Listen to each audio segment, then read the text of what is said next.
Hello, good evening and welcome to Business. Now, new transport fares which were announced early this week have finally taken effect. Various players have already registered their displeasure at the 15% hike in the lorry fares.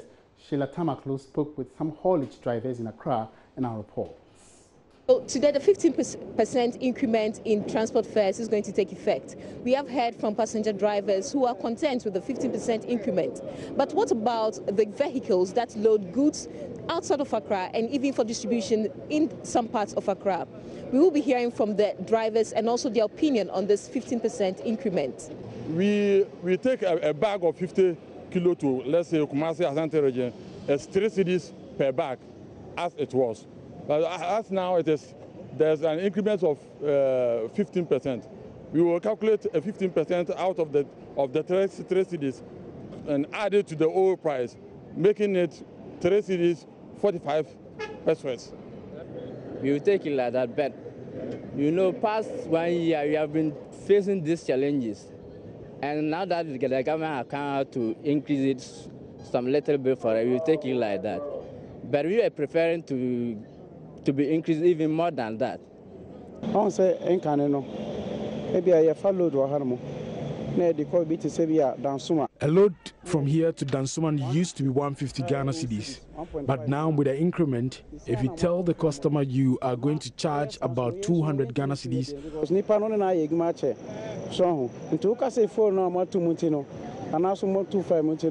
or add 30 Ghana cedis to make it 180 Ghana cedis, they will refuse to pay, and it's affecting us. So we have heard from the drivers and also the chairman of the association. And indeed, there's going to be an increase of 15% when it comes to the loading of goods to be distributed wherever you're sending your good. Now, this they think is good, but they would have preferred an increase. Nonetheless, they also think that there's going to be a problem in this business because customers will find it too expensive to load their goods. Reporting from the Achimota Charcoal Station in Accra, Sheila Tamaklo. Meanwhile, some traders in Accra say the hike in transport fares will increase the cost of doing business in Ghana. Speaking to Joy Business, the traders say the increase in transport fares might see them increase prices of goods. Transport fares increased by 15% across the country. Most Ghanaians are worried. And right here at the Kaneshie market, traders say that they are bent on increasing the prices of goods and services next week if government does not intervene. Surprised, they say they are, especially when the situation of the cost of doing business here in Accra remains on the high side. The hike in transport fares is making the cost of doing business high. We may be forced to increase our prices. Yes, transportation plays a major role in our business as traders. Most of our goods are conveyed via road. The hike in price of transport we see as increased. The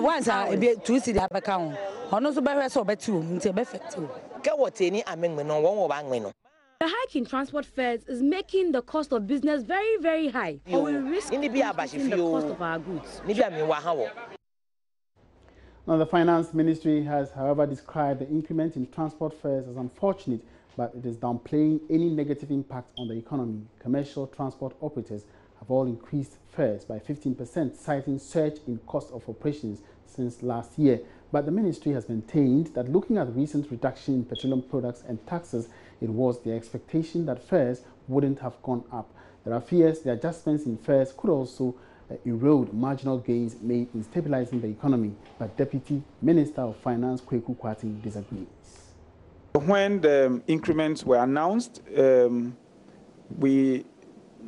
I personally did indicate that government ought to engage with transport owners and get to the bottom of this. Some engagements have happened since then, and the case the transport owners are making is that for 2 years, they have not increased fares, even though we have seen increase in some of their inputs, the cost of their inputs, fuel and others in the past 2 years. They have not increased fares. So they had planned this much before even the 2017 budget statement was approved. now, and therefore they had to increase that. I still wish they hadn't done that. I wish they had taken note of the good things that have come in this budget, and perhaps absorb some of the costs they have incurred in the past, hoping that in the new environment they will make gains. But they have. What we also have to recognize is that fuel prices have gone down marginally. If you look at fuel consumption, the consumption by industry is big. The consumption by big machinery that moves goods, heavy goods around, is big. Those ones have not been increased by 15%. The cost of haulage, for instance, in the mining sector, has not increased because fuel prices are down. The increments we are seeing is largely in the public transport sector, the trotros and the taxis. There are many of our citizens who patronize the services of these public means of transport. So any increment in that is worrying. But we have to recognize that there are other parts of the economy that consume far larger quantities of fuel and that have benefited from the fuel price drops, however marginal it was, so that the overall impact of the increase in transportation fares, regrettable though it is not as bad as many people would think. Away from that, Commissioner General of the Ghana Revenue Authority, GRA, Emmanuel Kofi Nti, has charged officials of the Customs Division to leverage on biometric data acquisition to improve revenue generation, especially at the ports of entry. This, he said, is very critical in the quest to synchronize operations at the ports to ensure businesses pay the right charges. He made the remarks during the interaction with staff of the Customs Division of the GRA in Accra. There's more in this report. The GRA boss was inspecting progress of work for the electronic or e-zone project in Accra. The Ghana Revenue Authority, as part of measures to improve revenue collection, began the e-zone as a component of the single window project. During an interaction with officers of the division, Commissioner General of the GRA, Emmanuel Kofi Nti, noted that the operations will be more effective through the use of electronic services. When there's data, you cannot hide. Most of when you are doing biometric, and then being able to access and have entry to use. And for me, that's one significant thing that I'm picking today, that the biometric allows us to know who came at what time and they had to work. And then, so if we have it through the whole system, it's a way to look at the work.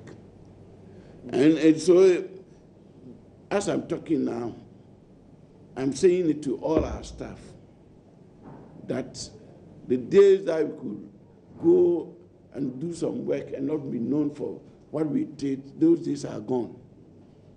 Once you have to use biometric to enter, you can be held to what you do. So there's greater justification to want to do good work now than even before. The Commissioner General also used the opportunity to evaluate the single window project so far after its implementation commenced about a year ago. He spoke to Joy Business after the interactions on some of the measures government is putting in place to encourage effective operations.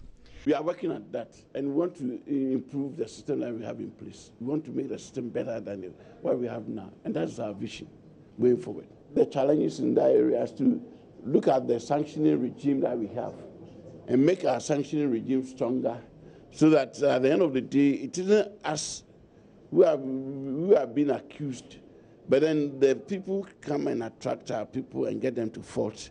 They also bear the consequences. So it's a two-pronged approach that we'll be adopting to deal with the issues. The e-zone program by the GRA is part of recommendation by the World Trade Organization to harmonize services at the port. And that's all in business for tonight. Many thanks for watching. My name is Emmanuel Apoachi. Good evening.